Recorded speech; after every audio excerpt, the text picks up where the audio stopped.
Good morning! First hinog ng ating kamatis. Ito yung area kung saan mayroon tayong naunang nahinog. So yan ang ating kamatis area. Dito sa area na ito ay hindi pa sila totally matured. Ang area kung saan ang dami ring bunga. Kamatis natin na hitik sa bunga. So yan ang ating area ng kamatis natin dito. And the same time, meron din tayo dito sa kabila. Ayan, ang dami rin kamatis natin na maganda nga ang kanyang pagtubo. Yan, malapit na yan guys. Malapit na naman kapag-harvest.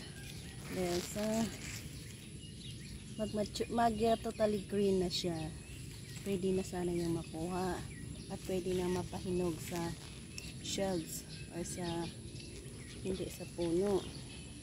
Pero hayaan natin dahil ipakita natin sa inyo kung paano mahinog sa puno ang mga kamatis na ating itinanim dito.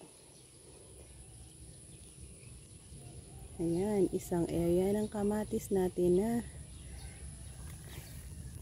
maganda nga din naman. May iba kasi na area na medyo, ay ayun natumba siya. Ayan, mayroong mga natutumba dito hindi na kaya. Sige lang. Ayan. Malaki kasi ng bunga nila. Ganyan din dyan sa kabila. Ito pa. Ayan, tumba din siya. Ito rin.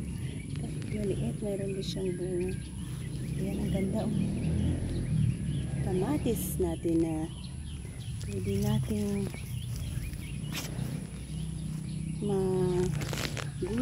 magulay makuha na next week siguro.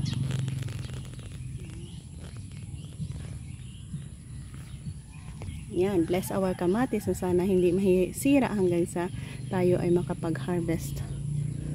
That's all ang ating update and God bless.